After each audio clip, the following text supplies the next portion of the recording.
पर राजनीतिक दिग्गज एक दूसरे के खिलाफ अमर्यादित टिप्पणी नहीं करते हैं, लेकिन चुनावी मौसम में मर्यादा की ये दीवार टूट जाती है। उत्तर प्रदेश विधानसभा चुनाव में भी कुछ ऐसा ही देखने को मिल रहा है। यहाँ भी मर्यादा की दीवारें टूट रही हैं। एक दूसरे को नीचा दिखाने की नेताओं में होड़ लगी है। इससे पहले याद हो तो गुजरात के विधानसभा चुनाव में भी भाषा की मर्यादा टूटी थी। कांग्रेस की अध्यक्ष सोनिया गांधी ने गुजरात के तत्कालीन मुख्यमंत्री को मौत का सौदागर करार दिया था, तो वहीं पश्चिम बंगाल के विधानसभा चुनाव में सारी मर्यादा टूट गई थी। अब यूपी के चुनाव के रण में भी राजनीति और भाषा की मर्यादा तोड़ी जा रही है। यूपी और दिल्ली के मुख्यमंत्रियों के बीच अब ट्विटर पर सुनो युद्ध शुरू हो गया है। इस युद्ध में कांग्रेस, सपा और दूसरी पार्टियों के नेता भी शामिल होने लगे हैं। सुनो युद्ध की भाषा ट्विटर पर ट्रेंड करने लगी है। इस युद्ध की शुरुआत योगी ने सुनो केजरीवाल के संबोधन से की थी।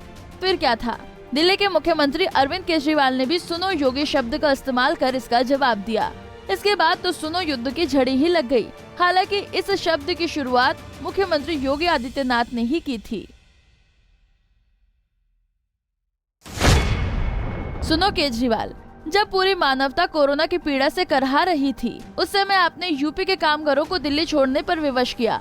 छोटे बच्चे और महिलाओं तक को आधी रात में यूपी की सीमा पर असहाय छोड़ने जैसा अलोकतांत्रिक कार्य आपकी सरकार ने किया। आपको मानवता द्रोही कहें या?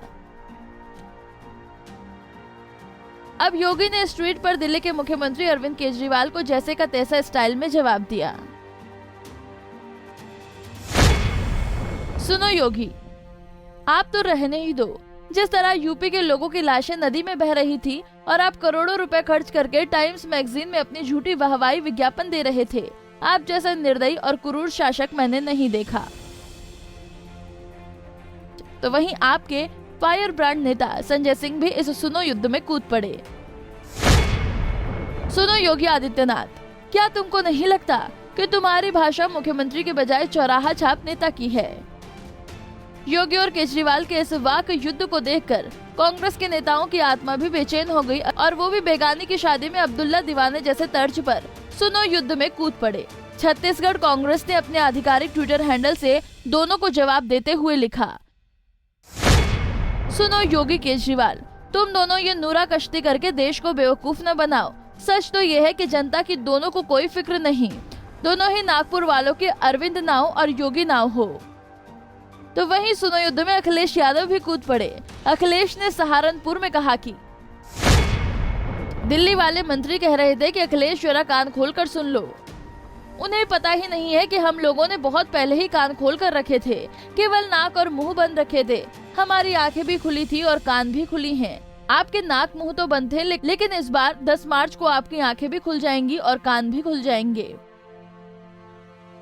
दरअसल ट्विटर पर इस विवाद की शुरुआत प्रधानमंत्री नरेंद्र मोदी के संसद में दिल्ली सरकार पर दिए बयान को लेकर हुई थी। प्रधानमंत्री मोदी ने कहा था कि दिल्ली में एक ऐसी सरकार थी जिसने जीप पर माइक बांध करके झुग्गी झोपड़ी के लोगों को कहा था कि संकट बड़ा है, भागो, गांव जाओ, घर जाओ, और दिल्ली से जाने के लिए बसें दी। आधे रास्ते छोड़ दिया और श्रमिकों के लिए मुसीबत पैदा कर दी। यूपी, उत्तराखंड, पंजाब में जिस कोरोना की इतनी गति नहीं थी, इस पाप के कारण कोरोना तेजी से फैल गया। तो वहीं दिल्ली के मुख्यमंत्री अरविंद केजरीवाल ने प्रधानमंत्री नरेंद्र मोदी के बयान को झूठा करार दिया। मोदी के लोकसभा में दिए गए इस भाषण की वीडियो क्लिप टैग करते हुए केजरीवाल ने उनके बयान को ट्विटर पर सरासर झूठ बताया। प्रधानमंत्री का ये बयान सरासर झूठ है। देश उम्मीद करता है कि जिन लोगों ने कोरोना काल की पीड़ा को सहा है, जिन लोगों ने अपनों को खोया है, प्रधानमंत्री जी उनके प्रति संवेदनशील होंगे। लोगों की पीड़ा पर राजनीति करना प्रधानमंत्री जी को शोभा नहीं देता। साफ है कि बदलते वक्त के साथ राजनीतिक संस्कृति में बड़ा बदलाव आया है। अब बड़े बड़े राजनेता एक दूसरे पर सीधा हमला बोलते हैं, लेकिन एक वक्त था जब बड़े राजनेता एक दूसरे को टारगेट करने से बचते थे। Bureau report, Punjab Kesari TV. हमसे जुड़े रहने के लिए हमारे YouTube चैनल को सब्सक्राइब करें और नई वीडियो की नोटिफिकेशन के लिए बेल आइकॉन को दबाएं। अगर आप ये वीडियो Facebook पर देख रहे हैं तो लाइक जरूर करें और ज्यादा से ज्यादा शेयर करें। धन्यवाद।